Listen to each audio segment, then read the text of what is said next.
तेरा वचन मेरे पाँव के लिए दीपक है और मेरे मार्ग का उजियाला है। तेरा वचन मेरे पाँव के लिए दीपक है। पहला पाठ उत्पत्ति ग्रंथ अध्याय 49 पद संख्या 2 18 से 12। याकूब ने अपने पुत्रों को बुलाकर कहा, एकत्र हो जाओ, मैं तुम लोगों को बताऊंगा कि भविष्य में तुम पर क्या बीतेगी। याकूब के पुत्रों, एकत्र हो जाओ और सुनो, अपने पिता इस्राएल की बातों पर ध्यान दो। हे यूदा, तुम्हारे भाई तुम्हारी प्रशंसा करेंगे, तुम्हारा हाथ शत्रुओं की गर्दन दबोच लेगा और तुम्हारे पिता के पुत्र तुम्हें दंडवत करेंगे। यूदा युवा सिंह के सदृश है। पुत्र, तुम शिकार कर लौटे हो। वह सिंह पशुराज की तरह झुककर बैठा है। उसे उत्तेजित करने का साहस कौन करेगा? राज्याधिकार यूदा के पास से तब तक नहीं जाएगा, राजदंड उसके वंश के पास तब तक रहेगा जब तक उस पर अधिकार रखने वाला ना आए। सभी राष्ट्र उसकी अधीनता स्वीकार करेंगे। ये प्रभु की वाणी है। ईश्वर को धन्यवाद। भजन अनुवाक्य। उनके राज्य काल में न्याय फलेगा फूलेगा और अपार शांति सदा सर्वदा छाई रहेगी। अनुवाक्य। उनके राज्य काल में न्याय फलेगा फूलेगा और अपार शांति सदा सर्वदा छाई रहेगी। हे ईश्वर, राजा को अपना न्याय अधिकार, राजपुत्र को अपनी न्यायशीलता प्रदान कर, जिससे वह तेरी प्रजा का न्यायपूर्वक शासन करे और पद दलितों की रक्षा करे। अनुवाक्य। उनके राज्य काल में न्याय फलेगा फूलेगा और अपार शांति सदा सर्वदा छाई रहेगी। पर्वत और पहाड़ियाँ जनता के लिए शांति और न्याय उत्पन्न करें।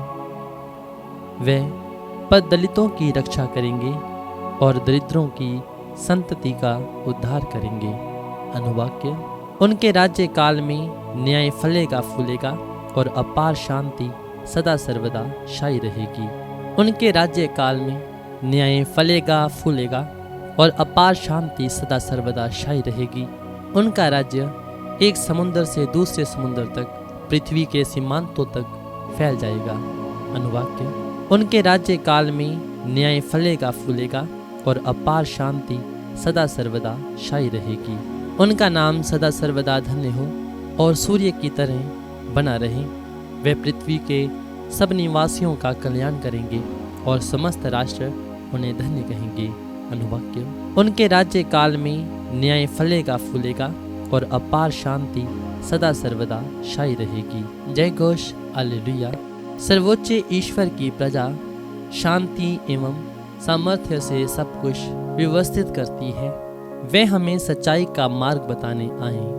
अनुवाक्य। हालेलुया। संत मत्ती रचित पवित्र सुसमाचार अध्याय 1 पद संख्या 1 से 17। इब्राहिम की संतान दाऊद के पुत्र यीशु मसीह की वंशावली। इब्राहिम से इसहाक उत्पन्न हुआ, इसहाक से याकूब, याकूब से यूदस और उसके भाई, यूदस और थामर से फारेस और जारा उत्पन्न हुए। फारेस से इसरोम, इसरोम से अराम, अराम से अमीनदाब, अमीनदाब से नसोन, नसोन से सलमोन, सलमोन और रखाब से बोज, बोज और रूत से ओबेद, ओबेद से येसे, येसे से राजा दाऊद उत्पन्न हुआ। दाऊद और उरियस की विधवा से सुलेमान उत्पन्न हुआ। सुलेमान से रोबोआम, रोबोआम से अबिया, अबिया से आसाफ, आसाफ से योसफात, योसफात से योराम, योराम से ओजियस, ओजियस से योअथाम, योअथाम से अखाज, अखाज से इजकियस, इजकियस से मनसेसेस, मनसेसेस से आमोस, आमोस से योसियस और बाबुल निर्वसन के समय ओसियस से येकोनियस और उसके भाई उत्पन्न हुए। बाबुल निर्वसन के बाद येकोनियस से सथालियल उत्पन्न हुआ। सथालियल से जोरोबेल, जोरोबेल से अबियूद, अबियूद से एलियाकीम, एलियाकीम से आजोर, आजोर से सादोक, सादोक से आखिम, आखिम से एलियूद, एलियूद से एलियाजार, एलियाजार से मत्थान, मत्थान से याकूब, याकूब से मरियम का पति यूसुफ और मरियम से यीशु उत्पन्न हुए जो मसीह कहलाती हैं। इस प्रकार इब्राहिम से दाऊद तक कुल 14 पीढ़ियाँ हैं। दाऊद से बाबुल निर्वसन तक 14 पीढ़ियाँ और बाबुल निर्वसन से मसीह तक 14 पीढ़ियाँ। ये प्रभु का पवित्र सुसमाचार है। ख्रिस्त की जय।